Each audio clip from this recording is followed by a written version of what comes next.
আমি বিচার আর পাবো না, এই দৃষ্টিকোণ থেকে আজকে আমি আমার পায়ের জুতো মারি আমার সমস্ত আগুন নিবারিত করলাম এবং জেলখানা দেওয়ার জন্য আমি আমার বেডিং পত্র নিয়ে আসছি। আমি প্রস্তুত, হ্যান্ডকাপ লাগাই আপনারা হাতে নিতে পারেন। এই পুলিশ প্রশাসন কারো কাছে কোনো বিচার পাইনি। বর্তমানেও আমার অভিযোগ এই পুলিশ এসপির কাছে আসছে, হেডকোয়ার্টার থেকে শিবকুঞ্জ সার্কেলকে দিয়েছে। ওর বলে স্যার 5 বছর সময় নাকি তদন্ত করছে। কিন্তু আজকে তো আপনি আসছিলেন বলার জন্য, আজকে আমি ওনাদের অভিযোগ ওই যে ক্যাম্প প্রশাসনের সেখানে দিবে গেছি, আমার অভিযোগ নেয়নি। তাহলে আমি তার অভিযোগ করছি, সিলভার আছে, সেই ব্যাপারেও কোনো প্রতিকার হয় নাই। এই কারণে আমি বিচার আর পাবো না, এই দৃষ্টিকোণ থেকে আজকে আমি আমার পায়ের জুতো মারি আমার সমস্ত আগুন নিবারিত করলাম এবং জেলখানা দেওয়ার জন্য আমি আমার বেডিং পত্র নিয়ে আসছি। আমি প্রস্তুত, হ্যান্ডকাপ লাগাই আপনারা হাতে নিতে পারেন। আমি এই দেশের এমন কোনো দপ্তর নাই যার কাছে বিচার সবার নাই। সমস্ত দপ্তর অভিযোগ দিয়েছি, কেউ আমার কথা শুনে নাই। শুধু জাতীয় মানবাধিকার কমিশন চেয়ারম্যান উনি আমার অভিযোগ আমলে নিয়েছে এবং উনি দুইবার তদন্ত করছে। দুইবারের তদন্ত প্রতিবেদন আমার পক্ষে হয়েছে।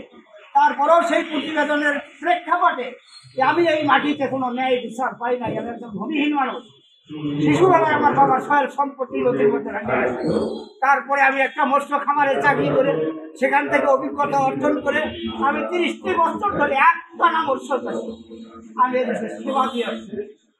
আমি সে ঘাটতি পূরণ করে আসছি, কিন্তু আমি এই দেশে কোনো বিচার পাই নাই। এই বিচার না পাওয়ার কারণে আমি আমার 30 দিন থেকে আজকে আমি এই বগুড়া জাতীয় প্রেস ক্লাবে আমি তার 4বার সংবাদ সম্মেলন করছি। ডকুমেন্ট পাওয়ার পত্রগুলো আমার কাছে আছে, এইটা আমার কাছে আছে। কোর্টে গেছি, এসপির কাছে গেছি, ডিসির কাছে গেছি, স্বরাষ্ট্র মন্ত্রণালয়ে গেছি, সমস্ত মানুষের কাছে আমি গেছি, কিন্তু তারা আমার দুঃখের কথা কেউ শুনে না। জাতীয় মানবাধিকার কমিশন চেয়ারম্যান তদন্ত করে প্রতিবেদন করার পরেও আমি এই কোর্ট বা এই পুলিশ প্রশাসন কারো কাছে কোনো বিচার পাইনি। বর্তমানেও আমার অভিযোগ এই পুলিশ এসপির কাছে আসছে, হেডকোয়ার্টার থেকে শিবকুঞ্জ সার্কেলকে দিয়েছে। ওর বলে স্যার 5 বছর সময় নাকি তদন্ত করছে। কিন্তু আজকে তো আপনি আসছিলেন বলার জন্য, তো আপনি স্যান্ডেল মারলেন কেন? আমাদের অভিযোগ ওই যে ক্যাম্প প্রশাসন সেখানে দিবে গেছি, আমার অভিযোগ নেয়নি। তাহলে আমি তার অভিযোগ করছি, সিলভার আছে, সেই ব্যাপারেও কোনো প্রতিকার হয় নাই। যেই কারণে আমি বিচার আর পাবো না, এই দৃষ্টিকোণ থেকে আজকে আমি আমার পায়ের জুতো মারি আমার সমস্ত আগুন নিবারিত করলাম এবং জেলখানা দেওয়ার জন্য আমি আমার বেডিং পত্র নিয়ে আসছি।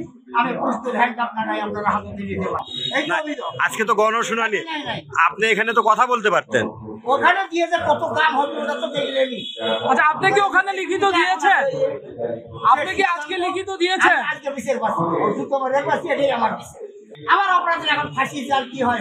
আচ্ছা, আপনি কি ওখানে টেবিলে আপনার অভিযোগ লিখতে গিয়েছিলেন? কে নেয়নি আপনার অভিযোগ? 7 মাথার যে ক্যাম্প করছিল উনি নেয়নি, উনি খালি সদর থানার অভিযোগ, আমার অভিযোগ দিবেন।